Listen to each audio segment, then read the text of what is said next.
तो मैं हूं श्याम भाटिया और आप सभी का स्वागत करता हूं ई अकेडमी 123 पर। आज हम जानेंगे बहुत ही स्पेशल टॉपिक के बारे में और हम जानेंगे कि जो लोग एनआईसी की प्रिपरेशन कर रहे हैं या नीलेट 2020 जो है उसकी प्रिपरेशन कर रहे हैं साइंटिस्ट बी और टेक्निकल असिस्टेंट ए के लिए। तो अगर सबसे पहले बात की जाए कि अगर साइंटिस्ट बी और टेक्निकल असिस्टेंट ए की प्रिपरेशन आप कर रहे हैं तो आपके पास स्टडी मटेरियल क्या है।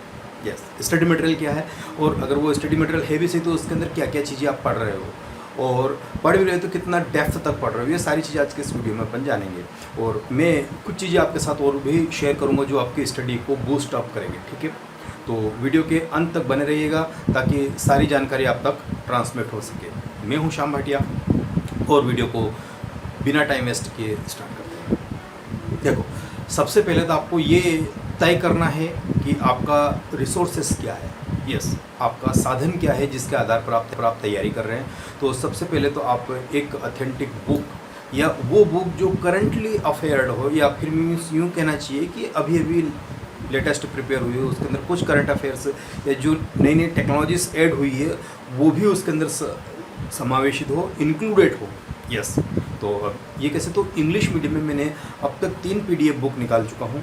तो जो लेटेस्ट वाली पीडीएफ मेरी है जो कि 110 या 12 पेजेस की है, जिसके अंदर 319 से ज़्यादा एमसीक्यूज़ मैंने इंक्लूड किए हैं और भी इसके वीडियो में ऑलरेडी दे चुका हूँ रिव्यू के। तो आप उसको एक बार परचेस कर लीजिए क्योंकि उसके अंदर जो मैंने क्वेश्चन इंक्लूड किए हैं वो करंटली या जो न्यू इमर्जिंग टेक्नोलॉजीज है उसके सारे एमसीक्यूज़ मैंने इंक्लूड किए हैं। आप साइड में देख सकते हैं सारी चीज़ें।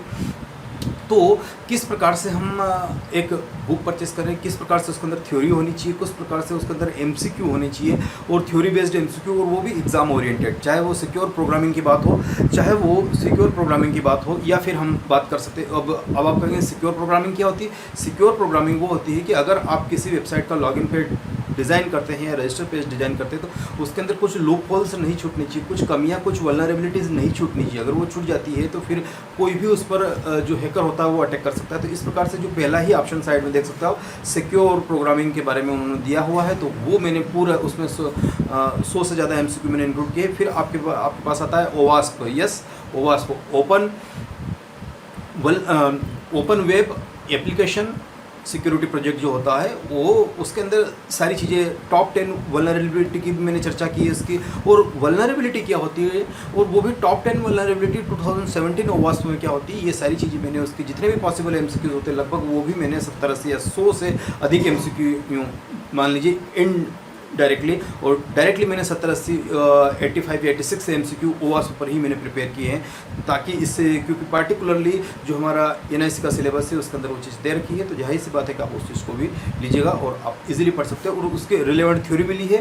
तो सिक्योर प्रोग्रामिंग का बात ये होता है कि कितना एसक्यूएल अटैक से या एसक्यूएल इंजेक्शन या एक्सेसेस जो कि क्लाइंट साइड अटैक होता है, एसक्यूएल इंजेक्शन जो कि सर्वर साइड अटैक होता है, इन सबसे प्रोन वेबसाइट बनाई जा सके। सबसे प्रोन वेबसाइट बनाई जा सके और उसमें सारी चीज़ समझी जा सके, उससे रिलेटेड सारे एमसीक्यूज मैंने उसके अंदर इंक्लूड किए हैं। साथ ही साथ सिक्योर जो प्रोग्रामिंग है उसके अंदर कुछ एल्गोरिथम की भी बात की है, कुछ आईओटी इंटरनेट ऑफ थिंग्स के भी एमसीक्यू लिए हैं, प्लस थ्योरी ली है। फिर मैंने बिटकॉइन की भी बात की है उसके अंदर और उसके भी एमसीक्यू लिए हैं।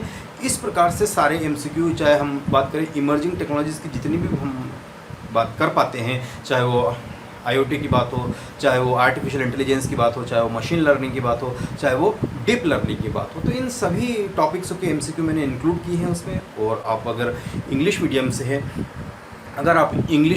है तो जाहिर सी बात है कि उस बुक को आप ले लीजिएगा और वो पूरी बुक इंग्लिश में ही है और इजीली आप उसको पढ़ सकते हैं। उसके साथ साथ मैंने वेब टेक्नोलॉजीज़ की बुक जो प्रीवियसली निकाली थी उसका भी लिंक मैं डिस्क्रिप्शन में दे दूँगा, और जो मैंने सी प्रोग्रामिंग और डाटा स्ट्रक्चर वाला जो सेक्शन है अपने एनआईसी में उसको भी, तो ये इन तीनों बुक का लिंक डिस्क्रिप्शन में आपको मिल जाएगा और आप इजीली उसको ले सकते हो। बट हाँ, जो लेटेस्ट वाली आई है इसको तो जरूर ले लीजिए क्योंकि उसको बहुत सारे लोगों ने